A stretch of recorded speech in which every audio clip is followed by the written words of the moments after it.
अब आप खुद को आईने में देखते हैं तो क्या पाते हैं? ऑब्वियसली आप खुद को पाते हैं।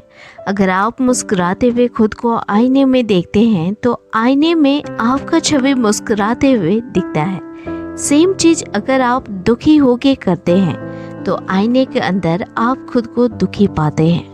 यूनिवर्स, जिसको आप जादुई चिराग कह सकते हैं, जो आपके हर विश को पूरा कर सकता है, आपके लिए एक आईने की तरह है जिससे कुछ भी छुपा हुआ नहीं है और जो आपकी एनर्जी, आपके फोकस, आपके जागरूकता, आपके इमोशन और आपके विश्वास को देखता है। यानी अगर आप हंसते हैं तो ब्रह्मांड आपको हंसने का और ज़्यादा रीज़न देता है, और अगर आप डरते हैं या दुखी होते हैं तो यूनिवर्स आपको डरने और दुखी होने का रीज़न देता है। अगर आपको ये लगता है कि आपके हंसने, रोने या दुखी होने से किसी को कोई मतलब नहीं है तो आप गलत हैं। यहाँ आपके लिए यूनिवर्स है जो आपको हर वक्त सुनता है, फिर चाहे आप विश्वास करते हो या ना करते हो।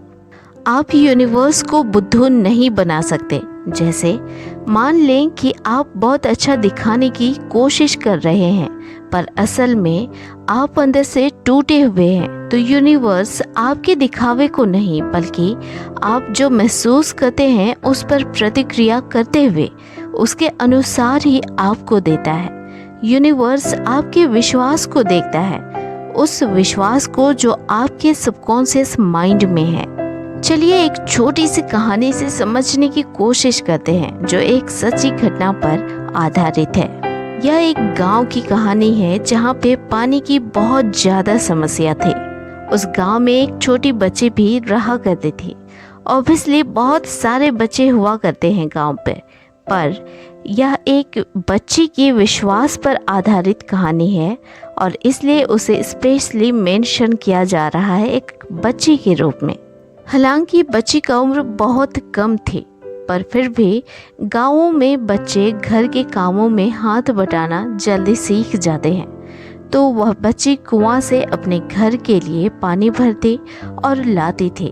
कुआं बहुत ज़्यादा गहरा था और गहराई से पानी निकालते बहुत मुश्किल हुआ करती थी।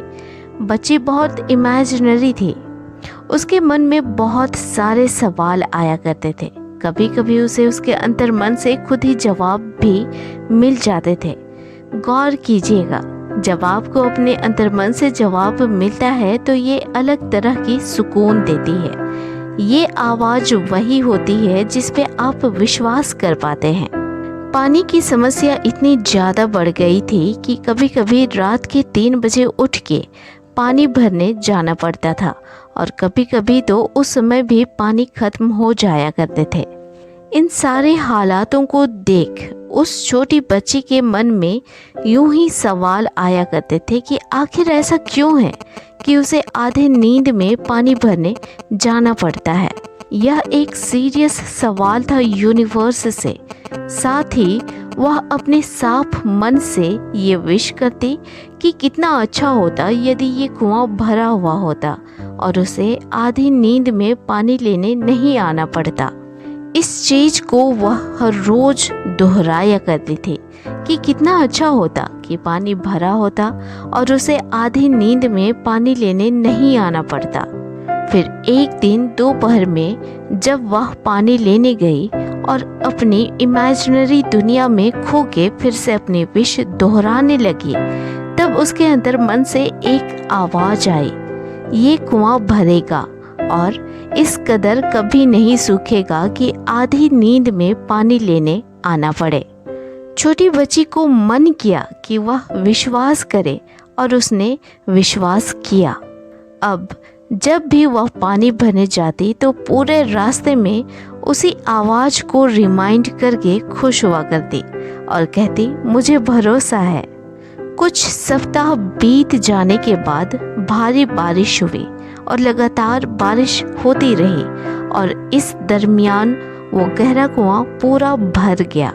बच्चे मन के सच्चे होते हैं और जो मन के सच्चे होते हैं और बिना किसी अवरोध के विजुअलाइजेशन प्रोसेस को अपने लाइफ में फोकस्ड होके डेडिकेशन के साथ पूरा करते हैं तो फिर उन्हें कौन रोक सकता है उनके विश को पूरा होने से। जैसे जैसे हम बड़े होते हैं हमारे अंदर बहुत सारी अवरोधी विचार और इमोशन होते जाते हैं। हम अच्छे एक्टर की तरह होते हैं। हम दिखाते कुछ हैं पर अपने मन में रखते कुछ और ही हैं। हम दिखाते हैं जैसे हम बहुत ज़्यादा खुश हैं पर अंदर से बहुत ज़्यादा दुखी हुआ करते हैं। हम ये भूल जाते हैं कि कोई सुप्रीम पावर है जो हमारी हर एक चीज़ को सुनती है और आकर्षण के नियम के द्वारा उसे पूरा करती है। क्योंकि आप सब कुछ जानते हैं, आपको यह जानने की ज़रूरत है कि खुद के मन को छोटे बच्चे की तरह सच्चे बना लें। डेडिकेशन के साथ अपने विश पे फोकस करें, विजुअलाइज करें और आपको वही मिलेगा जो आप अपने अंदर विचार कर रहे हैं। क्योंकि यूनिवर्स आपका आईना है जो सब कुछ देखती है, जो सब कुछ सुनती है और आपको उसी के अनुसार वह देती है।